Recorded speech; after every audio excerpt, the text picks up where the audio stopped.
ദൈവവചനം നമ്മെ ഇപ്രകാരം പഠിപ്പിക്കുന്നു. 1 യോഹന്നാൻ 2-ാം അധ്യായം 3 മുതൽ ഉള്ള വചനങ്ങൾ.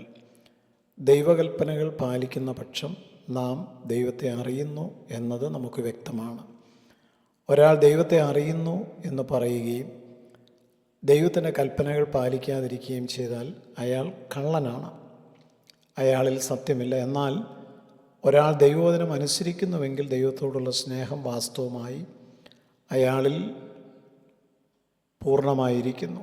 നാം ദൈവത്തിൽ വസിക്കുന്നു എന്ന് ഇങ്ങനെ അറിയാം. ദൈവത്തോടുകൂടെ വസിക്കുന്നു എന്ന് അവകാശപ്പെടുന്ന ആൾ യേശു ജീവിച്ചതുപോലെ ജീവിക്കേണ്ടതുണ്ട്. ഈ വചനത്തെ ആസ്പദീകരിച്ചുകൊണ്ടാണ് നാം ഇന്ന് പ്രാർത്ഥനയോടെ ചിന്തിക്കുന്നത്. ദൈവത്തെ അറിയുക, അനുസരിക്കുക, അനുകരിക്കുക. ഇതാണ് ഈ വാക്യങ്ങളിൽ നിന്ന് പരിശുദ്ധാത്മാവ് നമ്മോട് സംസാരിപ്പാൻ ആഗ്രഹിക്കുന്ന കാര്യം.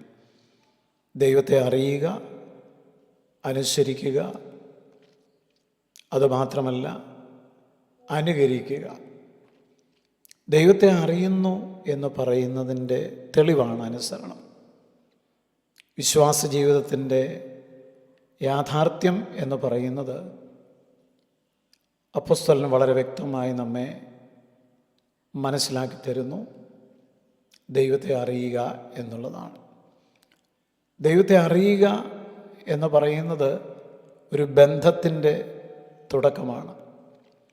വ്യക്തിപരമായി ദൈവത്തെ എങ്ങനെ അറിയുവാൻ കഴിയും എന്ന് ബൈബിൾ നമ്മെ പഠിപ്പിക്കുന്നുണ്ട്. ദൈവത്തെ അറിയുന്നവർക്ക് മാത്രമാണ് ദൈവത്തിൻ്റെ ഇഷ്ടം മനസ്സിലാക്കുവാൻ പറ്റുന്നത്. ദൈവത്തിൻ്റെ ഇഷ്ടം മനസ്സിലാക്കിയവർ മാത്രമാണ് ദൈവത്തിൻ്റെ വാക്കുകൾക്ക് ജീവിതത്തിൽ വില കൊടുത്ത് അനുസരിക്കുവാൻ തയ്യാറാകുന്നത്. പലരും ഇപ്രകാരം പറയുന്നു, ഞാൻ ഒരു ദൈവവിശ്വാസിയാണ്. എന്നാൽ ഒരു ചോദ്യം, ആ വിശ്വാസം നമ്മുടെ ജീവിതത്തിൽ നാം പ്രതിഫലിക്കുന്നുണ്ടോ? മത്തായി സുവിശേഷം 7:16 നമ്മളിങ്ങനെയാണ് കാണുന്നത്, വൃക്ഷത്തെ നിങ്ങൾ ഫലങ്ങൾ കൊണ്ടാണ് അറിയുന്നത്. ഒരു വൃക്ഷം അതിൻ്റെ ഫലങ്ങളാൽ തിരിച്ചറിയപ്പെടുന്നു.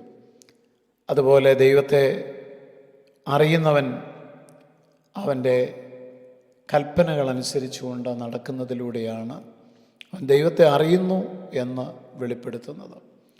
അനുസരണം ആണ് ദൈവത്തെ അറിയുന്നതിൻ്റെ തെളിവ്. ദൈവത്തെ അറിയുന്നു എന്ന് പറയുകയും ദൈവത്തിൻ്റെ കൽപ്പനകൾ അയാൾ പാലിക്കാതിരിക്കുകയും ചെയ്താൽ കള്ളൻ ആകുന്നു എന്ന് പറയുന്നു. ഇതൊരു സ്നേഹത്തോടു കൂടിയൊരു മുന്നറിയിപ്പാണ്. അതായത് വിശ്വാസം വാക്കുകളിൽ മാത്രം ആകുന്നുവെങ്കിൽ അത് നിഷ്ഫലമാണ്. ഇസ്രായേലിലെ രാജാവായ ശൗലിൻ്റെ ജീവിതം നമ്മെ പഠിപ്പിക്കുന്ന ഒരു കാര്യം, ശൗലിനോട് ദൈവം ചില കാര്യങ്ങൾ അനുസരിക്കുവാൻ ആവശ്യപ്പെട്ടു. എന്നാൽ ശൗലതൊന്നും അനുസരിക്കാതെ ചിലത് മാത്രം, തനിക്ക് ഇഷ്ടമുള്ളതും എളുപ്പമെന്ന് തനിക്ക് തോന്നിയതുമായ ചിലത് മാത്രം അനുസരിച്ചിട്ട് താൻ പറഞ്ഞ ദൈവകൽപ്പനകൾ പൂർണ്ണമായും അനുസരിച്ചു. 1 ശമൂവേൽ 15-ാം അധ്യായത്തിൽ നാം ആ ഭാഗങ്ങൾ മനസ്സിലാക്കാം. അല്പമായിട്ട് മാത്രം അനുസരിച്ചു, എന്നാൽ തൻ്റെ അവകാശം പൂർണ്ണമായി താൻ അനുസരിച്ചു എന്നുള്ളതാണ്. ദൈവവചനം നമ്മോട് അനുസരിക്കുവാൻ ആവശ്യപ്പെടുന്ന പല കാര്യങ്ങളുണ്ട്. ശത്രുക്കളെ സ്നേഹിക്കണം, ക്ഷമിക്കണം, വിശുദ്ധിയിൽ നടക്കണം, സത്യത്തിൽ ജീവിക്കണം, രക്ഷിക്കപ്പെടണം, സ്നാനപ്പെടണം. അങ്ങനെ ദൈവവചനം നമ്മോട് ആവശ്യപ്പെടുന്ന ഒരുപാട് കാര്യങ്ങളുണ്ട്.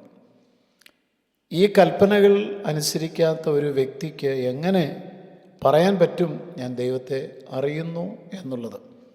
അത് തികച്ചും ആത്മവഞ്ചനയാണ്. എന്ന് മാത്രമല്ല, ആ വ്യക്തി കള്ളൻ ആകുന്നു എന്ന് വചനം നമ്മളെ ഓർപ്പിക്കുന്നു.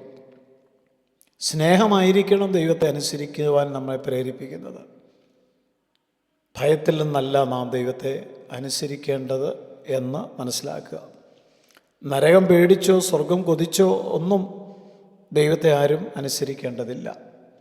നാം ദൈവത്തെ അനുസരിക്കുന്നത് ദൈവത്തോടുള്ള സ്നേഹം കൊണ്ടായിരിക്കണം. അബ്രഹാം തൻ്റെ ഏകജാതനെ മോറിയാമലയിൽ യാഗം അർപ്പിച്ചത് ഭയം കൊണ്ടായിരുന്നില്ല, ദൈവത്തോടുള്ള തൻ്റെ സ്നേഹം കൊണ്ടായിരുന്നു. സ്നേഹം ഉള്ളിടത്ത് അനുസരണം ഒരിക്കലും ഭാരമല്ല. അവനെ സ്നേഹിക്കുന്നുവെങ്കിൽ അവൻ്റെ കൽപ്പനകൾ നിങ്ങൾക്ക് ഭാരം ഉള്ളതായി തോന്നുകയില്ല എന്ന് പറഞ്ഞിട്ടുണ്ട്. അതൊരാനന്ദമാണ്. ഒരു മകൻ തൻ്റെ പിതാവിനെ സ്നേഹിക്കുന്നുവെങ്കിൽ പിതാവിൻ്റെ വാക്ക് അവൻ ഏറ്റവും വിലപ്പെട്ടതായിരിക്കും. അതുപോലെ ദൈവത്തെ സ്നേഹിക്കുന്നവൻ ദൈവത്തിൻ്റെ വചനം അനുസരിക്കുവാൻ താല്പര്യപ്പെടും. അനുസരിക്കുമ്പോൾ നാം അനുകരണത്തിലേക്ക് വരുന്നു, യേശുവിനെ പോലെ ജീവിക്കുവാൻ. ഇതാണ് ക്രിസ്തീയ വിശ്വാസത്തിൻ്റെ ഏറ്റവും ഉന്നതമായ മാനദണ്ഡം എന്ന് പറയുന്നത്. ഒരു ക്രിസ്ത്യാനി ആയിരിക്കുക എന്നത് ഒരു മതപരമായ ജീവിതം നയിക്കുക എന്ന് മാത്രമല്ല. യേശു ജീവിച്ചതുപോലെ കുടുംബത്തിൽ, ജോലിസ്ഥലത്ത്, സമൂഹത്തിൽ യേശുവിൻ്റെ സ്വഭാവം വെളിപ്പെടുത്തിക്കൊണ്ട് നമ്മെ കാണുമ്പോൾ നാം ക്രിസ്തുവിൻ്റെ പത്രങ്ങളാണെന്ന് മറ്റുള്ളവർക്ക് അനുഭവിക്കത്തക്ക നിലയിൽ ജീവിക്കുവാൻ നമുക്ക് കഴിയണം.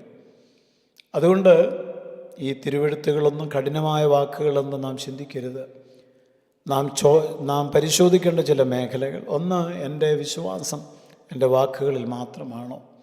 രണ്ട്, ദൈവത്തിൻ്റെ കൽപ്പനകൾ എനിക്ക് ഭാരമായിട്ടാണോ അതോ അനുഗ്രഹമായിട്ടാണോ അനുഭവപ്പെടുന്നത്? ഞാൻ യേശുവിനെ പോലെ രൂപാന്തരപ്പെടുന്നുണ്ടോ? ദൈവത്തെ അറിയുന്നതിൻ്റെ തെളിവാണ് നമ്മുടെ ദിവസേനയുള്ള ഈ അനുഭവങ്ങൾ എന്ന് മനസ്സിലാക്കുക. സ്വർഗീയ പിതാവേ, അവിടുത്തെ നല്ല വചനങ്ങൾ അനുസരിപ്പാനുള്ള കൃപ തരണമേ. യേശു ക്രിസ്തുവിൻ നാമത്തിൽ തന്നെ, ആമേൻ.